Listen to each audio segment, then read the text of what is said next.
Hi guys, welcome back to top 10 movies. இன்னைக்கு நம்ம சேனல்ல 2024ல ரிலீஸ் ஆன A Quiet Place Day 1 அப்படிங்கிற ஒரு சயின்ஸ் ஃபிக்ஷன் சர்வைவல் கலந்த சூப்பரான ஒரு படத்தை பத்தி பார்க்க போறோம். ஆக்சுவலா இதுக்கு முன்னாடியே இந்த படத்துக்கு 2 பாகங்கள் வந்திருக்கு. ஆனா அது எல்லாமே ஒரு சீக்வலா மட்டும் தான் வந்திருக்கு. ப்ரீக்வலா எந்த ஒரு படமும் ரிலீஸ் ஆகல. இன்னும் ஒரு சில பேருக்கு இந்த சீக்வல் ப்ரீக்வல்னா என்னன்னு தெரியலன்னு நினைக்கிறேன். அதையும் நான் தெளிவா சொல்லிடுறேன். ஒரு படம் ரிலீஸ் ஆகுது, அதோட 2ஆம் பாகம் வருது, அது முதல் பாகத்தோட கனெக்ட் ஆகுது அப்படின்னா அது ஒரு சீக்வல் மூவி. அதுவே முதல் பாகத்துக்கு கனெக்ட் ஆகாம அதுக்கு முன்னாடி இருக்கக்கூடிய ஒரு பாகமா இருந்தா அதுதான் ப்ரீக்வல் மூவி. இன்னும் தெளிவா சொல்லணும்னா இப்ப பார்க்க போற படத்துக்கு அப்புறம் தான் முதல் பாகம் 2ஆம் பாகம் எல்லாமே கனெக்ட் ஆகும். அப்படி பார்க்கும்போது இது ஒரு ப்ரீக்வல் மூவி. இப்போ உங்களுக்கு என்ன ஏதுன்னு தெளிவா புரிஞ்சிருக்கும். சரி, ஓகே, ஆரம்பத்துல இருந்து கடைசி வரைக்கும் ஃபுல்லா பாருங்க. மறக்காம லைக் பண்ணுங்க, ஷேர் பண்ணுங்க, சப்ஸ்கிரைப் பண்ணுங்க. கூடவே எனக்கு டெலிபோர்ட்டல் பவர் கிடைச்சா நான் முதல்ல போகக்கூடிய இடம் டைனோசர்லாம் வாழ்ந்த அந்த ஒரு காலகட்டத்துக்கு போவேன். அதே மாதிரியே உங்களுக்கு டெலிபோர்ட்டல் பவர் கிடைச்சா நீங்க எங்க போவீங்க, என்ன பண்ணுவீங்கங்கறத கமெண்ட்ல சொல்லிட்டு வாங்க இப்ப டைரக்டா கதைக்குள்ள போலாம். இந்த படத்தோட ஆரம்பத்துல நியூயார்க்ல இருக்கக்கூடிய நம்ம கதாநாயகியை காட்டுறாங்க. ஆக்சுவலா ஹீரோயினுக்கு கேன்சர் இருக்கு. அதுவும் ஸ்டேஜ் 1 எல்லாம் கிடையாது, ஃபைனல்ல இருக்கு. சோ இவ எந்த நேரத்துல வேணாலும் இறக்கிறதுக்கான வாய்ப்பு இருக்கு. அதனாலயே மனசுக்குள்ள நிறைய கவலைகள் இருக்கு. ஆனா அதெல்லாம் வெளிப்படையா காட்டிக்கல. இவளோட அம்மா அப்பான்னு எல்லாருமே இறந்து போயிட்டாங்க. இப்போதைக்கு நம்மால ஒரு மருத்துவமனையில இருக்கா. இவள மாதிரியே நிறைய கேன்சர் பேஷண்ட்லாம் இருப்பாங்கல்ல, அவங்க எல்லாருமே ஜாக்குங்கிற ஒரு ஆள் தான் கேர் டேக்கரா இருந்து பாத்துட்டு இருப்பான். வழக்கம் போல ஒரு சின்னதா மீட்டிங் போடுறாங்க.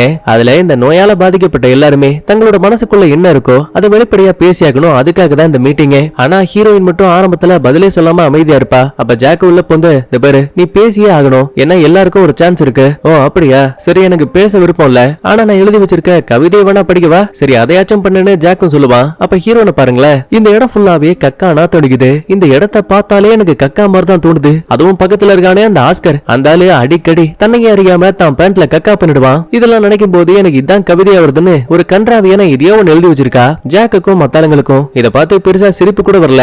அந்த அளவுக்கு ரொம்ப ரொம்ப மோசமா எழுதிருக்கா. பட் இருந்தாலுமே ஜாக் ஹீரோயின் மனசு கஷ்டப்படக்கூடாதுங்கிறதுக்காக ஏப்பா எல்லாரும் கிளாப் பண்ணுங்கன்னு சொல்லிட்டு அவளை ஓரளவுக்கு என்கரேஜ் பண்ணி அங்க இருந்து அனுப்பிடுவாங்க. இப்ப இவ எழுதக்கூடிய கவிதையிலேயே ஹீரோயின் எந்த அளவுக்கு மன அளவுல டிஸ்டர்ப் ஆயிருக்கா, அவ எவ்வளவு விரக்தியில இருக்காங்கிற விஷயத்த நம்மளால புரிஞ்சுக்க முடியுது. சடனா அதே மருத்துவமனையில இருக்க ஒரு பேஷண்ட்டுக்கு நிலைமை மோசமாகி கண்ணுக்கு முன்னாடியே இறந்து போயிடுவான். இத மத்த டாக்டர்ஸ் எல்லாம் ரொம்ப பெரிய விஷயமா பார்த்தாலும் கூட ஹீரோயின் தான் கண்ணுக்கு முன்னாடி நிறைய கேன்சர் பேஷண்ட் இறந்து போறதெல்லாம் நேருக்கு நேரா பாத்திருக்கா. அதனால இவளுக்கு அதெல்லாம் பெருசாவே தோணல. ரொம்ப அசால்ட்டா தன்னோட அறைக்கு போகும்போது கரெக்டா ஜாக் உள்ள போந்து, ஹே சாம், நீ சொன்ன கவிதை ரொம்ப சூப்பரா இருந்துச்சு, போதும் போதும் ரொம்ப ஓட்டாத. இல்லப்பா நிஜமாதான், அந்த ஆஸ்கர் பையன் பேண்ட்ல கக்க போற விஷயத்த நீ கவிதையில சேர்த்த பாத்தியா, அங்கதான் ஹைலைட்டே. போதும் போதும் ரொம்ப ஓட்டாத, உனக்கு என்ன வேணும்? எனக்கு ஒண்ணு வேணாமா? இன்னும் கொஞ்ச நேரத்துல நாங்க எல்லாருமே மேன்ஹேட்டன்ல ஒரு நாடகம் பார்க்க போறோம், நீயும் வந்தீங்கன்னா ஜாலியா இருக்கும். இல்லப்பா எனக்கு இதுக்கெல்லாம் மைண்ட் இல்ல, கண்ணுக்கு முன்னாடியே ஒருத்தர் இறந்து போயிருக்காங்க, அடுத்து நான் எப்ப சாக போறேன்னு பயத்தோட இருக்கேன். அட சாம், வாழ்க்கையில எல்லாத்துக்குமே பயந்துகிட்டு இருந்தா வேலைக்கு ஆகாது. நீதான் சாகல, என் கூட வந்து படம் பாரு. அப்படின்னா எனக்கு பீஸா கிடைக்குமா? தாராளமா கிடைக்கும், ரிட்டர்ன் வரும்போது நம்ம வாங்கிட்டு வரலாம். சரி இப்ப நானும் வரேன்னு சொல்லிட்டு ஹீரோயின் இப்ப தன்னோட அறைக்கு வராங்க. இவகிட்ட ஒரு குட்டி பூனை இருக்கும். ஆக்சுவலா உடம்பு முடியாம இருக்க பேஷண்ட்ஸ்க்கெல்லாம் இந்த மாதிரி பூனைகளை தான் ஆறுதலுக்காக கொடுப்பாங்க. வழக்கம் போல பூனைக்கு சாப்பாடு வச்சுட்டு, ரொம்ப சாப்பிடாத, ஏற்கனவே நீ குண்டாயிட்டேன்னு சொல்லிட்டு தன்னோட உடைகளை மாத்திட்டு இருக்கா. கூடவே எந்த பேஷண்ட்டுக்கு கேன்சர் இருந்தாலும் சரி அவங்களுக்கு தசைகள் பயங்கரமா வலிக்கும். சோ அந்த வலியை ஓரளவுக்கு கண்ட்ரோல் பண்றதுக்காக இவங்களுக்கு ஒரு பெயின் கில்லர் கொடுப்பாங்க. இப்ப அதை எடுத்து தன்னோட இடுப்புல விட்டுக்கிட்டு மருத்துவமனையில இருந்து மத்த பேஷண்டோட ஒன்னா சேர்ந்து வேனை புடிச்சு இப்ப இந்த நாடகத்தை பாக்குறதுக்காக மேன்ஹேட்டனுக்கு போயிட்டு இருக்கா. வழியில இவ்வளவு அழகான விஷயங்கள் இருந்தாலும் கூட ஹீரோயினோட மனசை பாதிக்கக்கூடியது இவ பார்க்கக்கூடிய மிகப்பெரிய கல்லறை மட்டும்தான். ஏன்னா அடுத்து இவ்வளவு சாக போறான்னு நிறைய பயம் இருக்கு. ஆனா அதுக்கெல்லாம் முன்னாடி நம்ம எப்படியாச்சும் கடைசியா ஒரே ஒரு முறை அந்த பீஸாவை சாப்பிடணும்னு ஒரு ஆசையும் இருக்கு. அதுக்கப்புறமா பயணம் பண்ணி ஒரு வழியா நாடகம் நடக்கக்கூடிய அந்த தியேட்டருக்கு வந்துட்டாங்க. அப்ப முன்னாடி சீட்ல உட்கார்ந்து இருக்க ஒரு குட்டி பையன் நம்ம ஹீரோயின் கையில இருக்க அந்த பூனைக்குட்டியை பார்த்து, ஐ ரொம்ப அழகா இருக்குன்னு கொஞ்சம் ஆரம்பிக்கிறான். இந்த விஷயத்த பக்கத்துல உட்கார்ந்து இருக்க அந்த குட்டி பையனோட அம்மாவும் அப்பாவும் கவனிக்கிறாங்க. இந்த அப்பாக்காரன ஷார்ட்டா மொட்டை பையனை மைண்ட்ல வச்சுப்போம். அதுக்கப்புறமா ஷோவும் ஆரம்பிக்குது. ஒரு வயசான தாத்தா ஒரு பெட்டியை கொண்டு வந்து அங்க இருக்க மேடையில வைக்கிறாரு. அந்த பெட்டியை திறந்து நரம்புகள் மூலமா பிணைக்கப்பட்ட ஒரு பையனோட பொம்மையை தூக்குறாரு. கையில ஒரு சின்ன பலூன் இருக்கு. அதை அந்த பொம்மையோட வாயாலேயே ஊதுற மாதிரி காட்டி அது பெருசானதுக்கு அப்புறமா அந்த பையனையும் தூக்குனபடி அந்த பலூன் வானத்துல பறகுது. என்னதான் பொம்மையா இருந்தாலும் கூட அதை ஒரு மனுஷனா நினைச்சு ஹீரோயினும் ரொம்ப ஃபீல் பண்ணி பாத்துட்டு இருக்கா. அப்ப திடீர்னு கையில வச்சிருக்கக்கூடிய பலூனே டப்புன்னு உடைஞ்சிரும். இத பார்த்து நம்மளுக்கு அழுகையே வந்துருச்சு. ஏன்னா குழந்தையா இருக்கும்போது தான் அப்பா கூட இதே மாதிரியே ஓடி ஆடி விளையாண்ட ஹீரோயின் திடீர்னு கேன்சர் வந்ததுமே இந்த பொம்மை கையில இருந்த பலூன் வெடிச்சு போன மாதிரி இவளோட சந்தோஷங்களும் வெடிச்சு இவ ஒரு மருத்துவமனையில சேர்க்கப்பட்டா. இந்த மாதிரி நடந்த எல்லாத்தையுமே அந்த பொம்மை கதையோட தன்னோட கதையும் சேர்த்து திங்க் பண்ணி ரொம்ப ஃபீல் பண்ணி அழுதுகிட்டே வெளியில வந்துருவா. பக்கத்துல இருக்க ஒரு கடையில பூனைக்கான சாப்பாடை வாங்கிட்டு மறுபடியும் வெளியில வரும்போது ஜாக்குக்கு ஒரு கால் வருது. ஏதோ ஒரு காரணத்தால ரொம்ப ரொம்ப பதட்டமா பேசிட்டு இருக்க மாதிரி தெரியுது. சந்தேகத்துல ஹீரோயினும் என்னாச்சு ஏதாச்சுன்னு கேப்பா. வயலுக்கு ஜாக்கும் இல்ல ஒரு எமர்ஜென்சி, நம்ம உடனே மருத்துவமனைக்கு போயாகணுமா, சரி வா அப்படின்னா பீஸா வாங்கிட்டு இங்க இருந்து கிளம்பிடலாம். சாம் விளையாடிட்டு இருக்கியா, ஏதோ ஒரு எமர்ஜென்சி, நம்ம உடனே இந்த இடத்தை விட்டு கிளம்பி ஆகணும். இல்ல என்னால முடியாது, என் வாழ்க்கையோட கடைசி நிமிடத்துல நான் ஆசைப்படக்கூடிய ஒன்னே ஒண்ணு, அது அந்த பீஸா மட்டும்தான், எனக்கு அது வேணும். சாம் தயவு செஞ்சு புரிஞ்சுக்கோ, இது நீ விளையாடுறதுக்கான நேரம் கிடையாது. நான் தேவையில்லாம உன்னை டார்ச்சரா பண்ண போறேன். நான் உன்னோட ஃப்ரெண்டு, கண்டிப்பா நீ எல்லாம் எனக்கு ஃப்ரெண்டே கிடையாது, வெறும் கேர்டேக்கர் மட்டும்தான். இந்த மாதிரி சொன்னதுமே பாவம் ஜாக்கோட மூஞ்சி ரொம்ப வாடி போயிடுச்சு. ஏன்னா ஹீரோயினை தன்னோட நெருக்கமான ஃப்ரெண்டா நினைச்சிருப்பான். ஆனா அவளுக்கு அந்த மாதிரி எண்ணங்கள் இல்லையேன்னு ரொம்ப ஃபீல் பண்றான். இப்ப தானும் தப்பா பேசிட்டோங்கிற விஷயத்தை தெரிஞ்சுக்கிட்டு ஹீரோயின் சோகத்தோடயே பீஸா வேணான்னு முடிவெடுத்துட்டு பஸ்ல ஏறி உட்காந்துப்பா. மத்த பேஷண்ட்ஸும் அந்த பஸ்ல வந்து உட்காந்துருவாங்க.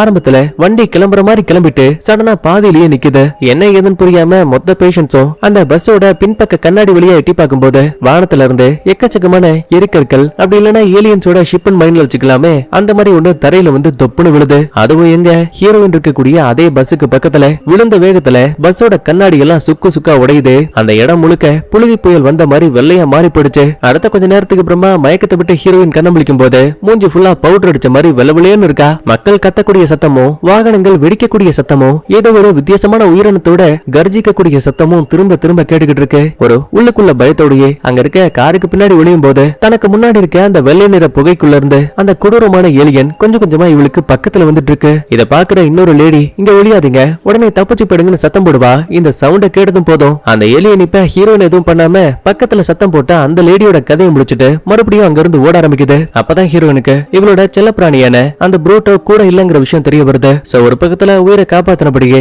அந்த ப்ரூட்டோவை தேடி போகும்போது வழியில ஒரு ஆர்மி ஆபீசரை கவனிக்கிறா. என்ன காப்பாத்துங்கன்னு கையில சிக்னல் காட்டினபடி இவ பக்கத்துல போகும்போது ஆர்மிக்காரன பாருங்களேன் சார், எங்க பாதிக்கப்பட்ட ஒரு பெண்ணை நாங்க பாத்துருக்கோம், எல்லா இடங்களையும் தாக்குதல் நடக்குது, உடனே எங்களுக்கு பேக்கப் தேவை. இப்படி சொல்லும் போது அங்க வந்த ஏலியன் அவனையும் ரொம்ப அசால்ட்டாவே சாகடிச்சிருச்சு. கண்ணுக்கு முன்னாடி இவ்வளவு மரணங்களை பார்த்தா நம்ம ஹீரோனுக்கு எப்படி இருக்கும், தலகால் புரியாம பேந்த முழிச்சிட்டு இருக்கா. அப்போ ஒரு ஆம்புலன்ஸ் வேகமா போய் பக்கத்துல இருக்க இன்னொரு கார் மேல அடிக்க அது வெடிச்ச வேகத்துக்கு பக்கத்துல இருக்க தியேட்டர் கண்ணாடி எல்லாம் உடைச்சபடி நம்ம ஹீரோயின் உள்ள வந்து விழுந்துட்டாங்க. மறுபடியும் கடன் பிடிச்சவ பயத்துல கத்தலாமே நினைக்கும் போது சடனா ஒரு கை வந்து இவளோட வாயை முடிக்குது. யாருன்னு பார்த்தா கொஞ்ச நேரத்துக்கு முன்னாடி தியேட்டர்ல பார்த்தா அந்த மொட்டை பையன் தான் இங்க இருக்கிறான். சத்தம் போடாத, அதுங்க வந்துருன்னு சிக்னல் கொடுக்குறாரு. கரெக்டா அதே டைம்ல வெளியில இந்த தியேட்டரோட சுவர்கள்ல அந்த ஏலியன்ஸ் எல்லாம் மின்னல் வேகத்துல ஓடிட்டு இருக்கு. உயிரை நடுங்குற அளவுக்கு இதெல்லாம் உள்ள இருந்து ஹீரோயினும் மத்தாளங்களும் பாத்துட்டு இருக்காங்க. அதுக்கப்புறமா பொறுமையா உள்ள வந்து கவனிக்கும் போது அங்க அந்த ஃப்ரெண்டுக்காரன் ஜாக் இருக்கிறான். ஹீரோயினை பார்த்ததுமே ஓடி வந்து கட்டி பிடிச்சுக்கிட்டு பயங்கரமா அழ ஆரம்பிக்கிறான். கூடவே இவளோட ஓடி போன அந்த பூனை ப்ரூட்டோ இருக்குல்ல, அதையும் இவன் தான் பாதுகாப்பா வச்சிருக்கான். இப்ப ஹீரோயினுக்கு அது கிடைச்சதுமே ரொம்ப சந்தோஷமா இருக்கு, கட்டி பிடிச்சுப்பா.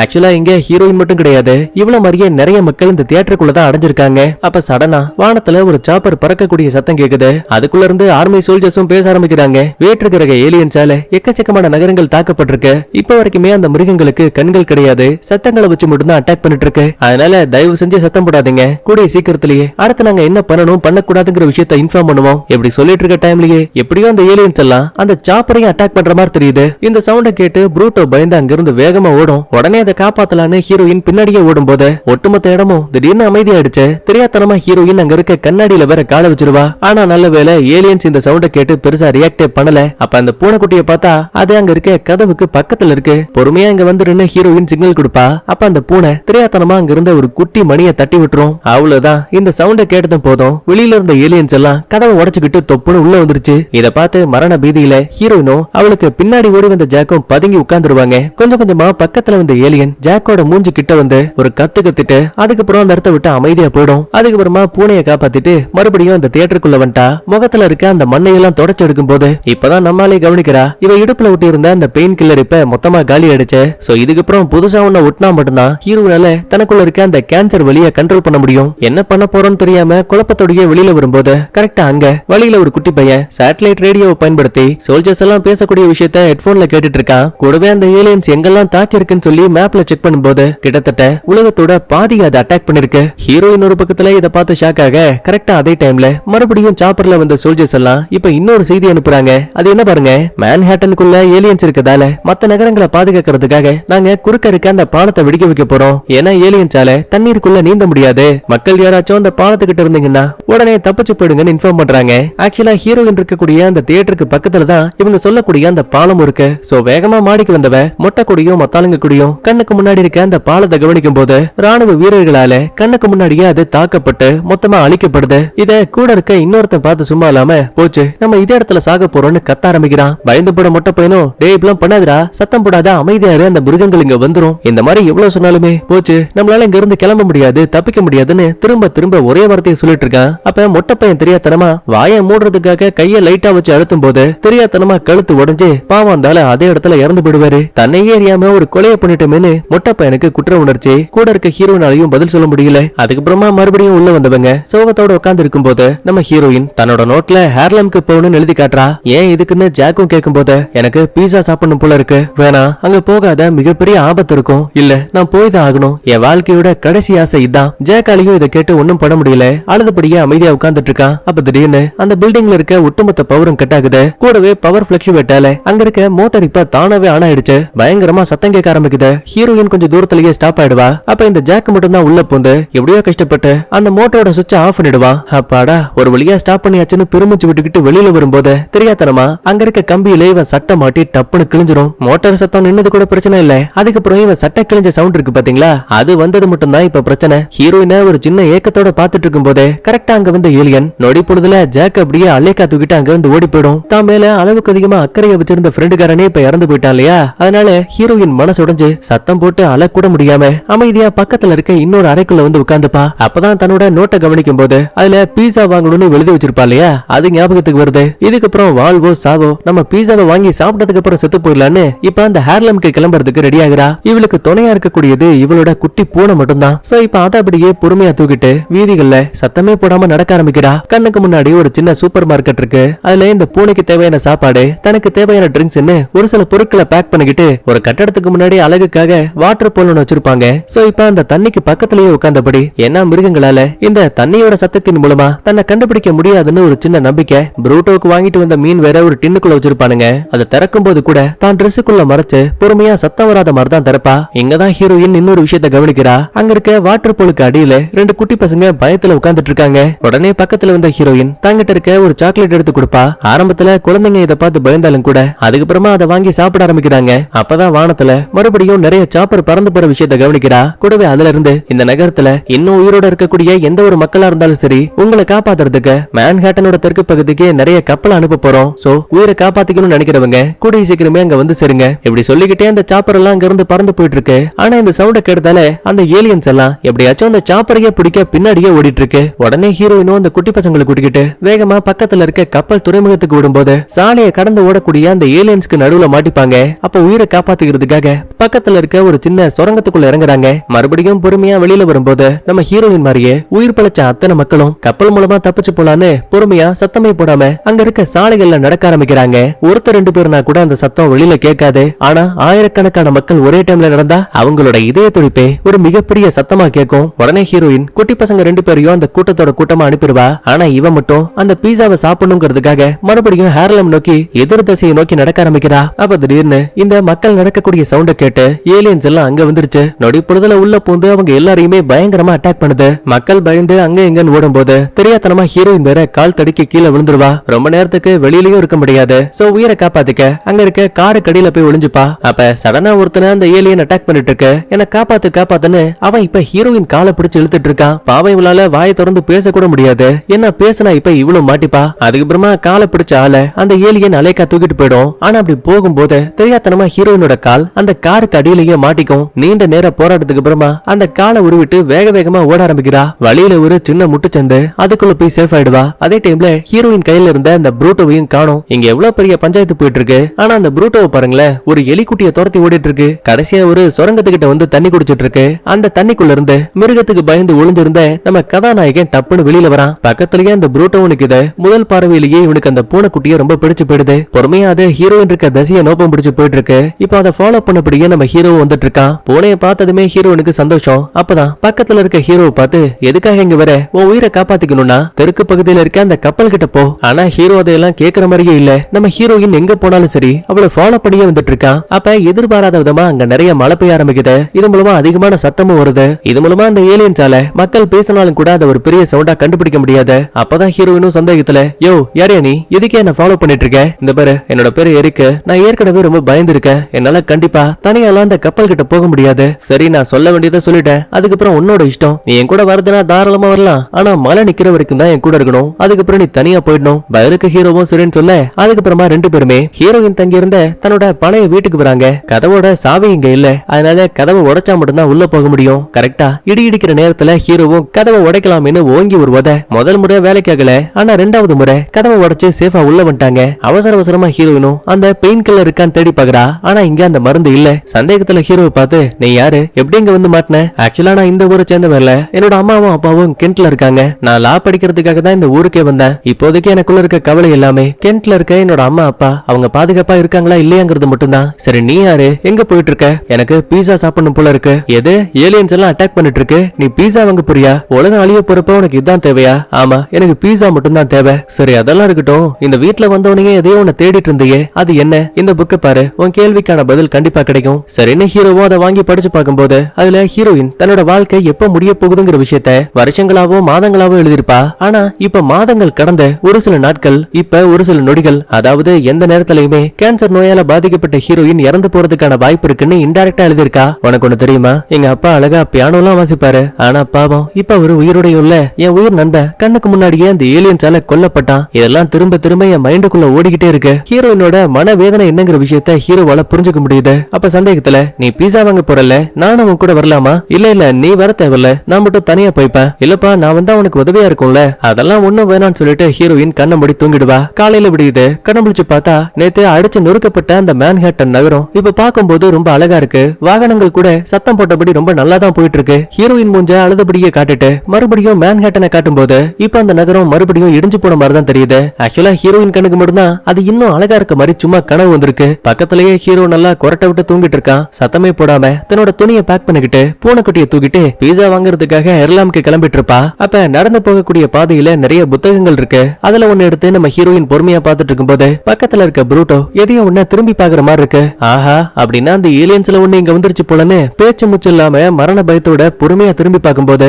நல்ல வேலை வந்தது அந்த ஏலியன் கிடையாது, நம்மளோட ஹீரோ. ஒரு நிமிஷம் ஹீரோயினுக்கு இதுக்கடா இவன் தன்னை ஃபாலோ பண்றான்னு கோவம் வரும். அப்பதான் ஹீரோ தாங்கிட்ட இருக்க ஹீரோயினோட புக்கையும் பேனாவையும் திரும்ப அவகிட்ட கொடுக்குறான். அடைச்ச ஒரு நிமிஷம் அவனை தப்பா நினைச்சிட்டனே, அப்படின்னா இதை கொடுக்கறதுக்காக தான் ஹீரோ இங்க வந்திருக்காங்கிற விஷயத்த புரிஞ்சுக்கிறா. அதே டைம்ல தெரியாதனமா அங்க இருந்த புத்தகங்கள் வைக்கக்கூடிய ஒரு பலகையை தட்டி விட்டுருவா. பொதுவா ஒரு அமைதியான இடத்துல குண்டூசிய போட்டா கூட அது ஒரு மிகப்பெரிய சத்தமா கேக்குன்னு சொல்லுவாங்கல்ல. அப்படி இருக்க பட்சத்துல இந்த ஒட்டுமொத்த ஊருமே அமைதியா இருக்கு. அப்ப ஹீரோயின் தள்ளி விட்டா அந்த பலகையோட சத்தம் எப்படி இருக்கும்? அவ்வளவுதான், ஒட்டுமொத்த ஏலியன்ஸும் இப்ப இங்க வந்துட்டு இருக்கு. தங்களோட உயிரை காப்பாத்திக்கிறதுக்காக பக்கத்துல இருக்க பலகையை தள்ளி விட்ட இடத்துல இருந்து இன்னொரு பில்டிங் கிட்ட வராங்க. சரி கதவு திறந்து உள்ள போலான்னு பார்க்கும்போது கதவோட இடுக்குல ஒரு சின்ன பேக் மாட்டிருக்கு. உடனே ஹீரோவும் கதவை திறக்கிறதுக்காக வேகமா தள்ளும் போது அந்த பேக் உடைஞ்சு டப்புன்னு சவுண்ட் கேட்டுரும். அப்புறம் என்ன, ஏலியன்ஸ் எல்லாம் இப்ப இந்த இடத்துக்குள்ள வந்துருச்சு. ஒன்னு ரெண்டு ஏலியன்னா கூட ஏதாவது பதுங்கி பதுங்கி எஸ்கேப் ஆகலாம். ஆனா இங்க ஒவ்வொரு பகுதியில இருந்தும் அந்த ஏலியன்ஸ் எல்லாம் கண்ணாடியை உடைச்சு பில்டிங் குள்ள வந்துட்டு இருக்கு. உடனே உயிரை காப்பாத்திக்கலான்னு அங்க இருக்க சப்வேக்குள்ள வராங்க.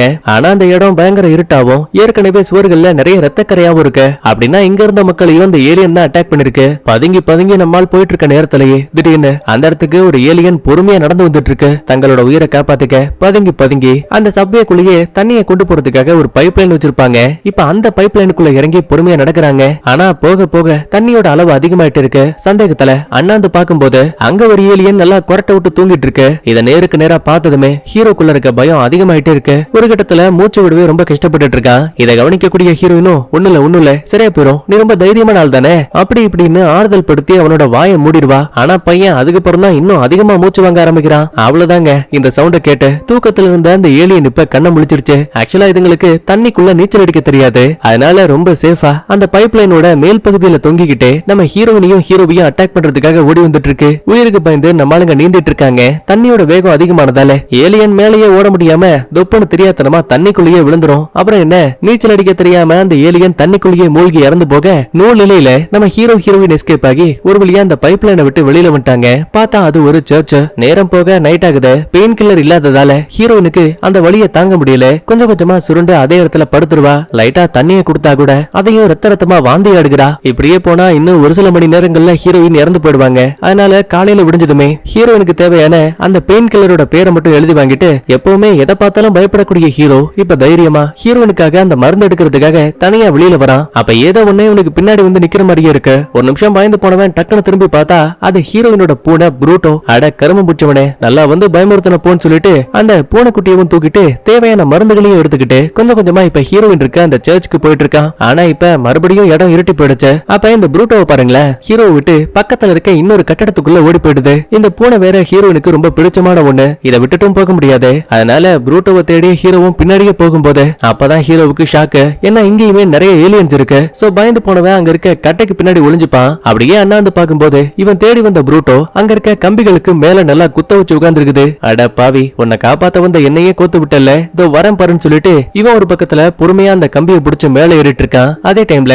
கீழே இருக்கக்கூடிய ஒரு ஏலியன் கண்ணுக்கு முன்னாடி இருக்க இறந்து போன உடம்பையோ அப்படி இல்லன்னா இவங்க சேர்த்து வச்சிருக்கக்கூடிய ஏதோ ஒரு உணவையோ ரெண்டா பிளந்து தனக்குள்ள இருந்து ஒரு வித்தியாசமான சத்தத்தை எழுப்புது. அடுத்த நிமிஷமே இந்த சவுண்ட கேட்டு அங்க இன்னும் நிறைய ஏலியன்ஸ் வருது. அந்த உணவை சரிபாதியா பங்கு போட்டு சாப்பிட ஆரம்பிக்குது. இதே டைம்ல ஹீரோ பூனைக்கு பக்கத்துல வந்துட்டான். அப்ப தெரியாதனமா லைட்டா இவனோட கால் சரிக்கிறோம். ஒரு சின்ன மைனூட்டான சத்தம் தான் கேட்கும். ஆனா அந்த ஏலியனுக்கு இந்த சவுண்ட ஃபீல் பண்ண முடியுது. உடனே ஹீரோவுக்கு பக்கத்துல வந்துரும். சரி, நம்ம ஆளுக்கு பால் கன்ஃபார்ம், பாடைக்கு சொல்லிட வேண்டியதுதான் நினைக்கும் போது நூலிலையில அந்த ஏலியன் ஹீரோவை பெருசா கண்டுக்காம அமைதியா அந்த இடத்தை விட்டு நடந்து போயிடும். அதுக்கப்புறமா பூனையை ரொம்ப சேஃபா காப்பாத்திட்டு சத்தமே போடாம அந்த இடத்தை விட்டு ஹீரோயின் இருக்க அந்த சர்ச்சுக்கு திரும்ப வந்துருவாங்க. ஹீரோயின் உடம்புல பெயின் கில்லரை போடுறதுக்கு அப்புறம் தான் மறுபடியும் அவளால ஓரளவுக்கு எழுந்து நடக்க கூட முடியுது. யாருன்னே தெரியாத ஒருத்தன் தன்னோட உயிரை பணைய வச்சு தனக்காக இந்த மருந்தை கொண்டு வந்திருக்கானேன்னு ஹீரோயினுக்கு சொல்ல முடியாத ஒரு காதல் அன்பு உருவாகுது. அப்பதான் ஹீரோயினும் என் உடம்பு முன்ன விட ரொம்ப மோசமாயிட்டே இருக்கு, அழுதுகிட்டே ஹீரோவும் சரி உனக்கு பீஸா வேணும்னு சொன்னல, அதை வாங்குறதுக்கு முன்னாடி தயவு செஞ்சு இறந்து போயிடாத, ஏன்னா நம்ம ஏற்கனவே ஹேர்லம்க்கு பக்கத்துல வந்துட்டோம். ஹீரோயினும் இதை கேட்டு லைட்டா சிரிச்சுட்டு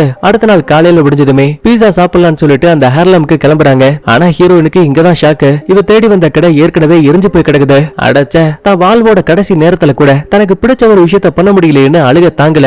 அதே இடத்துல உட்காந்து ஓன்னு அழ ஆரம்பிக்கிறா. பக்கத்துல இருக்க ஹீரோ தான் ஓரளவுக்கு அவளை சமாதானப்படுத்திட்டு இருக்கான். அதுக்கப்புறமா ஒரு சின்ன பாருக்கு வராங்க. அங்க ஒரு சில சரக்கு பாட்டில் இருக்கு. ஹீரோயினா அதே இடத்துல உட்கார வச்சுட்டு நான் வெளியில போயிட்டு சீக்கிரம் வரேன்னு சொல்லிட்டு ஹீரோ மட்டும் கிளம்புறான். ஒவ்வொரு வீதிகள்லயும் ஓடி அலைஞ்சவன் வழியில இன்னொரு பீஸா கடையை கவனிக்கிறான். அதுக்கப்புறமா இந்த இடத்தை விட்டு மறுபடியும் பாருக்கு வந்தவன் தான் மறைச்சு கொண்டு வந்த பீஸாவை திரும்ப ஹீரோயின் கிட்ட காட்டும் போது அவளுக்கு என்ன பேசுறதுன்னே தெரியல. அழுதபடியே அந்த பீஸாவை ஆளுக்கு ஒரு பகுதியா கடிச்சு சாப்பிட ஆரம்பிக்கிறாங்க. டேஸ்ட் வேற ரொம்ப மோசமா இருக்கு போல. அடச்ச, நம்ம இதுக்கடா அவ்வளவு தூரம் வந்தோன்னு ஹீரோயினே ஒரு மாதிரி காமெடியா சிரிச்சிட்டு இருக்கா. அப்பதான் ஹீரோ அங்க இருக்க டேபிள்ல ஒரு சில கார்ட்ஸ் வைக்கப்பட்டிருக்க விஷயத்தை கவனிக்கிறான். உடனே டக்குனு பையனுக்கு ஒரு ஐடியா. ஆக்சுவலா அவனுக்கு கார்ட்ஸ் வச்சு ஒரு சில மேஜிக் ட்ரிக் எல்லாம் பண்ண தெரியும். சோ இப்ப அதே மாதிரியே ஹீரோயினை அங்க இருக்க மேடையில நிக்க வச்சுட்டு தனக்கு முன்னாடி இன்னும் ஒரு சில மக்கள் இருக்க மாதிரி இவங்களாவே இமேஜின் பண்ணிக்கிட்டு மேடம் இதுல இருந்து ஒரு கார்டு எடுங்கன்னு சொல்லுவான். பதிலுக்கு ஹீரோயினும் ஒரு கார்டு எடுப்பா. அது கிளவர் 9. ஹீரோவுக்கு அது என்ன கார்டுங்கிற விஷயம் தெரியாது. அதுக்கப்புறமா திரும்ப அந்த கார்டை ஹீரோ கையில இருக்க அந்த கட்டுகளுக்கு நடுவுல சொருவிடுவா. கடைசியா தாங்கிட்டு இருக்க சரக்கு குடிச்சிட்டு கிளாஸ லைட்டா தட்டிட்டு மேல் பகுதியில இருக்க ஒரே ஒரு கார்டை மட்டும் விளக்கும் போது ஹீரோயின் வச்சிருந்த அந்த கிளவர் 9 கார்டு இருக்கு இல்லையா, அது மட்டும் மேல் பக்கமா திரும்பி இருக்கு. ஹீரோவோட இந்த ட்ரிக்க பார்த்து ஹீரோயினுக்கு அளவு கடந்த சந்தோஷம். அண்ட் இன்னொரு விஷயத்தையும் சொல்லிடுறேன். ஒரு சில ஊர்கள்ல இந்த கார்டை கிளவர்னு சொல்லுவாங்க, ஒரு சில ஊர்கள்ல கிளப்ஸ்னு சொல்லுவாங்க. அதனால என்ன ப்ரோ நீங்க பேரை மாத்தி சொல்லிட்டீங்கன்னு கமெண்ட்ஸ்ல வந்து கதற வேணாம். அதுக்கப்புறமா அந்த பில்டிங்கை விட்டு வெளியில வரும்போது கண்ணுக்கு முன்னாடி ஒரு சில கப்பல்கள் இங்க பாதிக்கப்பட்ட மக்கள் இருப்பாங்கல்ல அவங்க எல்லாரையும் பாதுகாப்பா ஒரு சில கப்பல் மூலமா நகரத்தை விட்டு பாதுகாப்பா வெளியில கொண்டு போறாங்க. இதை கவனிக்கக்கூடிய ஹீரோயினும் தான் மாட்டி இருந்த ட்ரெஸ்ஸை ஹீரோவுக்கு மாட்டி விட்டு அழகு பாக்குறா. ஏன்னா இவளோட வாழ்க்கை முடிய போகுதுங்கிறத ஹீரோயின் புரிஞ்சுக்க ஆரம்பிச்சுட்டா. அப்படியே பொறுமையா அங்க இருக்க கடலை கவனிக்கும் போது கப்பல் போற விஷயத்தை பார்த்து ஏலியன்ஸ் எல்லாம் அந்த கடற்கரையை ஒட்டியே வெறி பிடிச்ச மாதிரி ஓடிட்டு இருக்கு. ஏன்னா கப்பல் நம்ம கையில மாட்டாதா, அதுக்குள்ள இருக்க மனுஷங்களை நம்ம சாப்பிட மாட்டோமான்னு ஒரு வெறி. இத தூரத்துல இருந்து பார்க்கக்கூடிய ஹீரோயின் அதுக்கப்புறமா அந்த பில்டிங்கை விட்டு வெளியில வராங்க. பொறுமையா குறுக்க இருக்க சாலையை கடந்து கடற்கரைக்கு பக்கத்துல வந்துட்டாங்க. எந்த பக்கம் திரும்பினாலுமே ஏலியன்ஸா இருக்கு. ஹீரோ இத பார்த்து ரொம்ப பயந்துருவான். அப்ப ஹீரோயினை பாருங்களேன், ஒண்ணும் இல்ல ஆழமா மூச்சை இழுத்து விட கூடவே இந்தா, இதுக்கப்புறம் என்னோட ப்ரூட்டோவை நீதான் பாதுகாப்பா பாத்துக்கணும், நான் அந்த ஏலியன்ஸை தசை திருப்புறேன்னு சொல்லிட்டு அழுதபடியே ஹீரோயின் அங்க இருந்து நடக்க ஆரம்பிக்கிறா. இத பார்த்து ஹீரோவுக்குமே அழுக தாங்கல. கீழே கிடக்கிற ஒரு இரும்பு கம்பி எடுத்து வேணும்னே பக்கத்துல இருக்க கார்கள்ல டப்புன்னு அடிக்கிறா. இது மூலமா காருக்குள்ள செட் பண்ணிருக்க அந்த அலாம் அடிக்க ஆரம்பிக்குது. சவுண்ட கேட்டு ஏலியன்ஸ் எல்லாம் கடற்கரையை விட்டு இப்ப ஹீரோயினை நோக்கி வந்துட்டு இருக்கு. இந்த விஷயத்த கப்பல்ல தப்பிச்சு போயிட்டு இருக்க மக்களும் பாக்குறாங்க. அதுல ஒரு ஆளா நம்ம ஹீரோயின் ஏற்கனவே பார்த்த மொட்டை பையன் இருக்கால அவனும் கவனிக்கிறான். இதான் சரியான டைம்ங்கிறத புரிஞ்சுக்கிட்டு ஹீரோ அந்த ஏலியன்ஸ் கிட்ட மாட்டாம பூனைக்குட்டியை தூக்குறபடி பூனைக்குட்டியை தூக்கிட்டு கடற்கரை பாலத்தை நோக்கி ஓடிட்டு இருக்கான். அப்ப தெரியாதனமா வழியில நம்மால ஒரு சின்ன டின்ன தட்டி விட்டுருவான். அப்புறம் என்ன, இந்த சவுண்ட கேட்டு ஏலியன்ஸ் எல்லாம் இப்ப ஹீரோவை துரத்தி வந்துட்டு இருக்கு. இத தூரத்துல இருந்து பார்க்கக்கூடிய ஹீரோயினும் என்னால முடிஞ்ச எல்லாத்தையும் நான் பண்ணிட்டேன், இதுக்கப்புறம் உன்னோட உயிரை காப்பாத்திக்க வேண்டியது உன்னோட பொறுப்புன்னு சொல்லுவா. வேற வழி இல்லாம உசுர கையில பிடிச்சுக்கிட்டு வேகமா ஓடி வந்து கடைசி நேரத்துல அந்த ஏலியன் கையில மாட்டாம ஹீரோ அங்க இருக்க தண்ணிக்குள்ள தாவி குதிச்சிருவான். ஏலியன் கிட்ட இருந்து ரொம்ப சேஃபா எஸ்கேப் ஆயிடுவான். இத கப்பலுக்குள்ள இருக்க ஆளுங்களும் பார்த்து ஹீரோவுக்காக வண்டியவே ஸ்டாப் பண்ணிடுவாங்க. உடனே அவனை காப்பாத்தி ஒண்ணும் இல்ல நீ இப்ப சேஃபா தான் இருக்க, நம்ம எல்லாரும் பாதுகாப்பான இடத்தை நோக்கி போயிட்டு இருக்கோம்னு சொல்லுவான். ஒரு பக்கத்துல ஹீரோவுக்கு இந்த வார்த்தையை கேட்டு சந்தோஷமா இருந்தாலும் கூட ஹீரோயின் தன்னை காப்பாத்துறதுக்காக தன்னோட உயிரையே பணைய வச்சிருக்காங்கிற விஷயம் தெரிஞ்சு மொட்டை பையனை கட்டி பிடிச்சுக்கிட்டு ஓன் அழுறான். ஆனா ப்ரூட்டோவை பாருங்களேன், எந்த கவலையும் கிடையாது. பக்கத்துல இருக்க இன்னொரு பொண்ணோட தோள்பட்டையில படுத்து தூங்கிட்டு இருக்கான். அப்பதான் ஹீரோயின் கொடுத்த அந்த ஜாக்கெட்ல என்ன இருக்குன்னு கவனிக்கும் போது ஒரு சின்ன லெட்டர் இருக்கு. அதை ஹீரோ படிக்க ஆரம்பிக்கிறான். என் செல்லக்குட்டியான ப்ரூட்டோவை நீதான் இனிமே பாத்துக்கணும். தயவு செஞ்சு அவன் தொப்பையை தொடாத, ஏன்னா அவனுக்கு அது பிடிக்காது. முக்கியமா சாப்பாடு கம்மியா கூட, ஏன்னா அவன் ஏற்கனவே சாப்பிட்டு போண்டா மாதிரி இருக்கான். அது மட்டும் இல்லாம நீ செஞ்ச எல்லா உதவிக்கும் நன்றி. ஏன்னா நான் திரும்ப வீட்டுக்கு போறதுக்கு காரணமா இருந்த ஆளே நீதான். இதே டைம்ல ஹீரோனுக்கு என்னாச்சுன்னு பார்க்கும்போது தான் குடும்பத்து கூட கடைசியா எடுத்த ஒரு போட்டோ இருக்கும். அதை பார்த்துட்டு போயிட்டு இருப்பா. அதுல ஹீரோயின் ஹீரோவுக்காக ஒரு ஜாக்கெட்டை கொடுத்திருப்பால. அந்த ஜாக்கெட்டை போட்டிருந்தது முதல்ல ஹீரோயினோட அப்பா தான். சோ இப்ப அதை ஏக்கத்தோட பார்த்துட்டு இந்த நியூயார்க் நகரத்தோட ஒட்டுமொத்த வாழ்க்கையும் மாறி போயிடுச்சு. எப்படி இருந்தாலும் இன்னும் ஒரு சில மணி நேரங்கள்ல நான் இறந்து போயிடுவேன். ஆனா அமைதியா நான் ஒரு ஊமையா சாக விரும்பல. எனக்கு பிடிச்ச பாட்டை நான் கேட்டுட்டு சாக போறேன்னு நியூயார்க் நகரத்துக்காக எழுதப்பட்ட பாட்டை ஸ்பீக்கர்ல பிளே பண்ணி விடும்போது சத்தத்தை கேட்டு அந்த இடத்துக்கு ஏலியன் வருது. நம்ம ஹீரோயினை சாகடிக்குது. ஆனா அதுக்கு முன்னாடி அவளுக்கு பிடிச்ச பாட்டை கேட்டுட்டு தான் இறந்து போறாங்கிற நிம்மதியோட அப்படியே இந்த இடத்துல சூப்பரா படத்தையும் முடிக்கிறாங்க. நான் சொன்ன இந்த கதை தெளிவா புரிஞ்சிருக்கும்னு நம்புறேன். சரி ஓகே, அடுத்த ஒரு சூப்பரான தரமான படத்தோட வரங்க. பாய்.